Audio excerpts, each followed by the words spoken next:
Hello everyone, I'm Hassan from Mechanic Bar, and today I'm going to answer some of your questions from my TikTok. Mechanic Bar is available at YouTube, Facebook and also TikTok. So I compile some of them on the papers and also from my phone. So I'm going to read out the questions and answer to the best of my knowledge. Okay, so the first question is, hi boss, can you do valve clearance on my Kawasaki ZX4RR? Okay, yes and no. Yes, if I have the entire shim sizes of this ZX4RR engine, I can do that.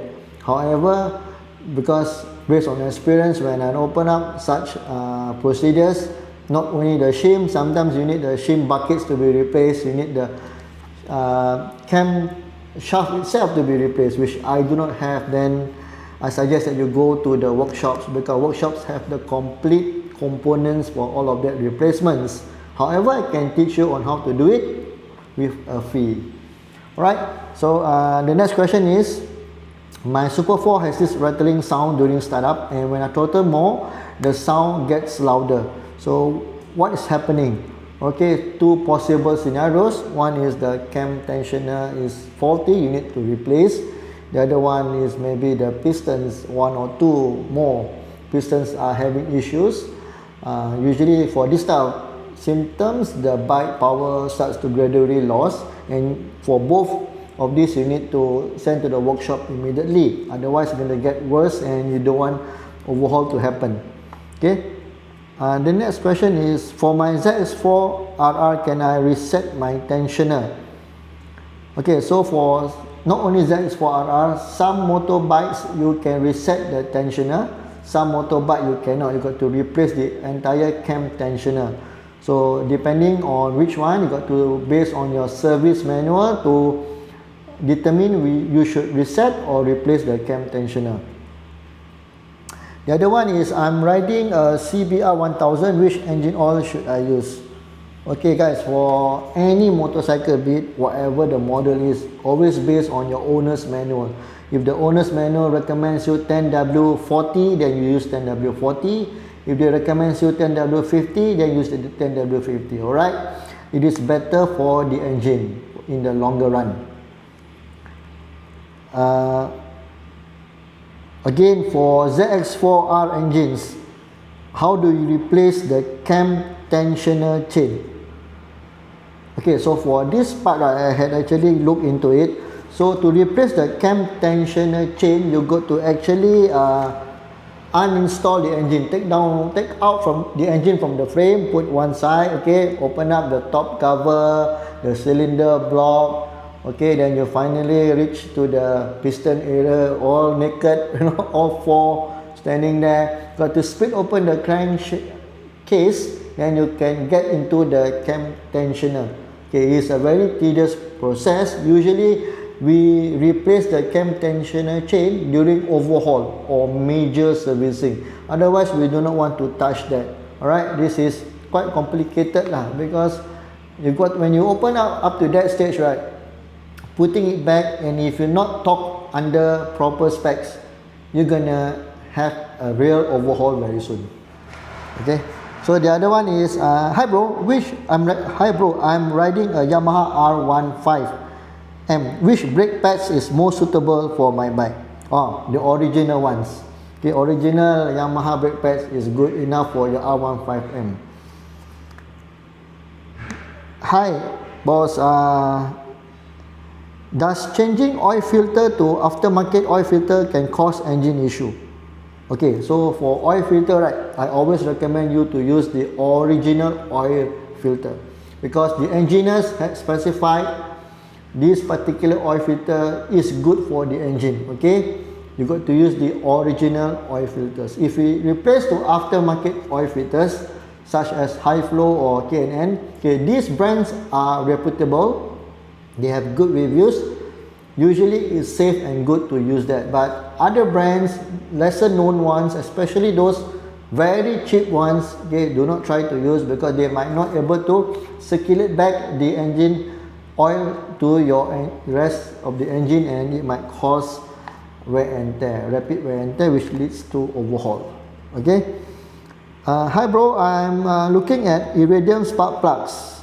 Is it better than the original spark plugs? Okay, got to understand that both spark plugs, original and iridium. So original here, I think he refers to the high heat type of spark plug. Okay, these two spark plugs able to start up the engine, but the difference is the longevity. Okay, iridium spark plugs has longer longevity lives, so you can use the engine much longer before you need to replace the spark plugs.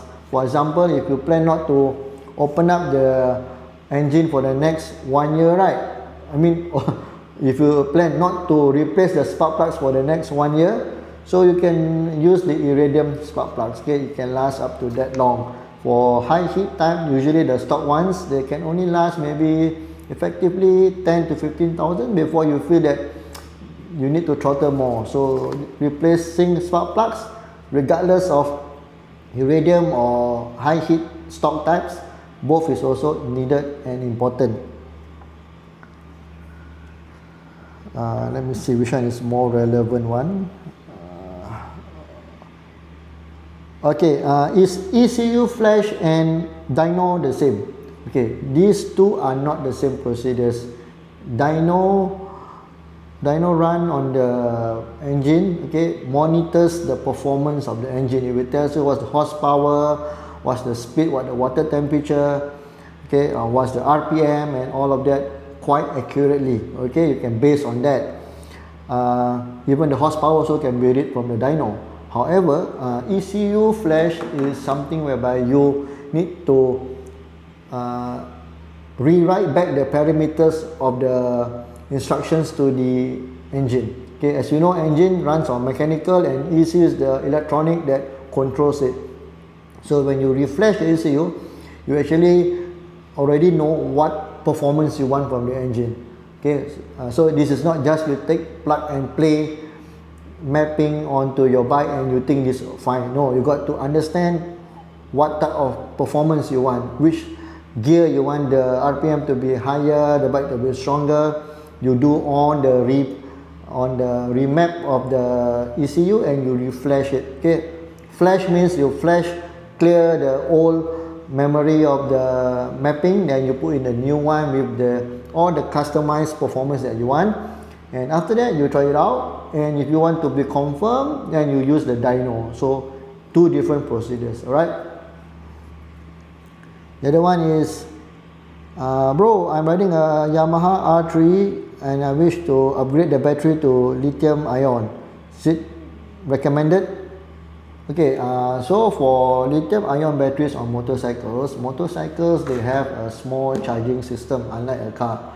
So your alternator and your rectifier, right, must able to produce a certain voltage, okay, certain charging voltage. So for lead acid batteries, they do not require a lot of voltages, maybe 14 voltage they can already charge the battery well, but for lithium ion batteries they may probably need about 17 volt. So if your charging system of the motorcycle cannot produce that much voltage, then you might end up with a flat lithium batteries and you blame the seller. So check with the bike's model whether it can support lithium batteries, otherwise stick to lead acid batteries. Hi bro, I'm riding a Yamaha R6 old school and found patches of coolant in the morning after I park overnight. I can't seem to locate the source. Where to find the source? Alright, okay, for this one, right, if you're not a mechanic, right, then I suggest that you go to the workshop, because workshops, they have a compression test whereby they can know actually where the leakage comes from. Okay, usually the leakage comes from a very tiny tear on the coolant hoses, sometimes at the O-ring that connects the engine and also to the coolant hoses, sometimes the radiator cap, sometimes the radiator fins itself cracked.